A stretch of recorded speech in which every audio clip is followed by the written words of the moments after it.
Hey class, so at this point you should have already read Brainology by Carol Dweck about growth and fixed mindsets.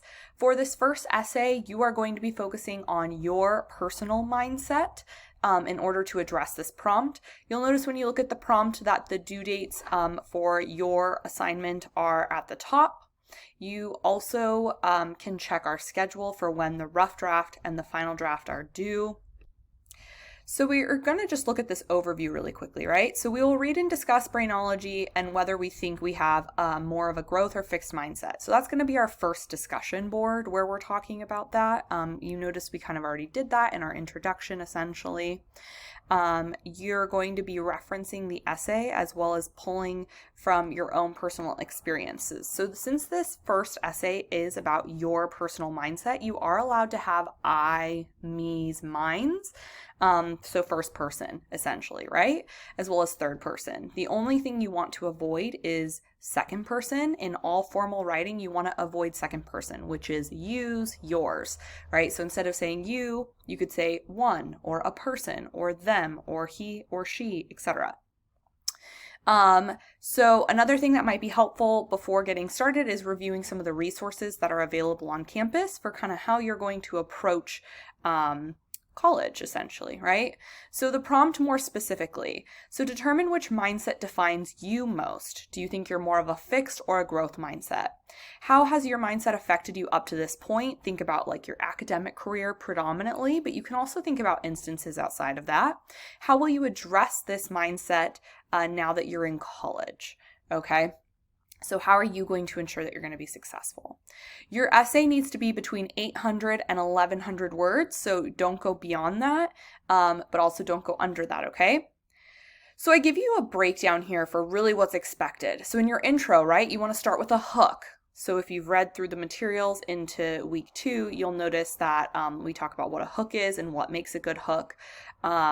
Then you want to be sure that you introduce Brainology because you're going to be using Brainology just to define the two mindsets. You don't want to include quotes throughout your whole essay, just possibly in your intro, and you don't even necessarily need to use quotes. You could be using summary or paraphrasing. So be sure to introduce the title and the author of the text you're pulling from to define what the mindsets are. So Brainology by Carol Dweck. Also note that Carol Dweck is a she, so don't use the wrong gender pronouns. Then you should briefly explain whether you felt that you were more connected to a growth or a fixed mindset. So just a brief overview of this, okay?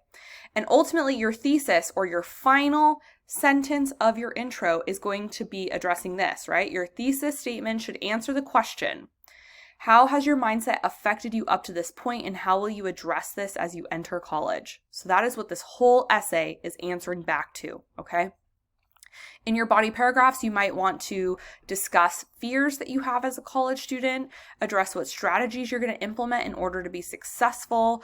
You might explain some resources on campus that you're going to utilize to make sure that you're successful, right? And this should be consistently connecting back to what is your mindset or up to this point and how will you address this, right? So a good way to think about it is maybe having 2 body paragraphs possibly. It doesn't have to be, but you could have 1 body paragraph talking about what your mindset up to this point has been, right? And then your second body paragraph could be what it's going to be like later.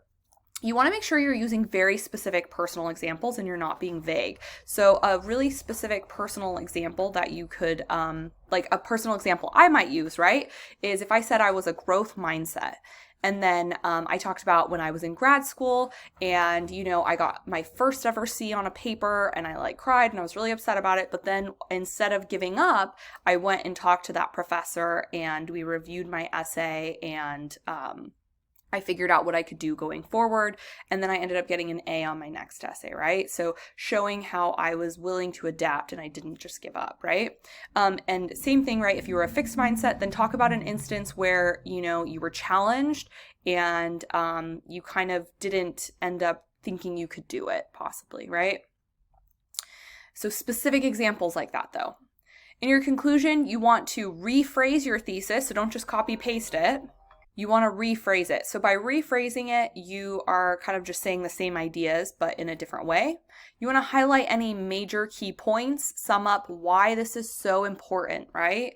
And then you usually want to make sure that your conclusion has a so what aspect. You often can end with a global statement. And when I say a global statement, I just mean something a little broader. A great way to end your paper is often also by rephrasing your hook. So if you had a good hook at the start of your essay, you can use that and rephrase it at the end, and it'll make your paper feel like it comes full circle, okay?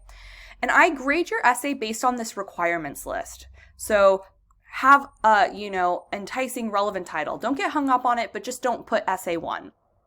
Have a clear intro to the article in your own intro, right? And define the mindsets. What's a growth mindset? What's a fixed mindset? That should be your intro. And then you want to end your intro, your first paragraph, with your thesis, which is answering what has your mindset been up to this point and how will you address that, right? Then you want to ensure your body paragraphs have strong topic sentences. Topic sentences are like mini thesis statements, okay? Whatever you say in your topic sentence, it needs to apply to the entire paragraph. It's your promise with what's going to come forward, okay? And if you feel like you start kind of going off topic, split your paragraph into 2. There's no hard and fast rules that you have to have a 5-paragraph essay or a 3-paragraph essay, right? You could have 4-paragraph essays or 6-paragraph essays. So there's no rule on how many necessarily, just as much as it needs to be to make it a complete paragraph, right? In order to have a complete paragraph, you're probably going to need at least 3 sentences. More likely, you're going to have 4+. So you have your topic sentence and then your supporting evidence, right? Your conclusion, right? It follows that rephrasing your thesis, summing up key points, emphasizing your so what, and maybe a global statement, rephrasing your hook at the end. Do you stay in a college level tone? This is a personal essay, like I said, so you can have first person, I, me, mines, but no second person and no slang, right? No wanna, gonna, shoulda, couldas. So try to make sure that you're still using, academic language. Don't get too hung up on it though. The big words don't necessarily make it sound smart or better, okay? Being clear and precise is what you want to aim for, right? Which is kind of going into that. Adhere to MLA format. Include a works cited. I know that your works cited might not be perfect at this point, but put one in anyways. Do your best to include a works cited with Brainology as your citation so that we can kind of make sure that you start to get the hang of it as it becomes more important when we do research. 800 to 1100 words, and submit your paper on the day that it's due. So let me know if you have any questions. Do not hesitate to reach out via email. You can also post some questions in that student lounge discussion board, but don't hesitate to reach out and ask, okay? I'm here to support you.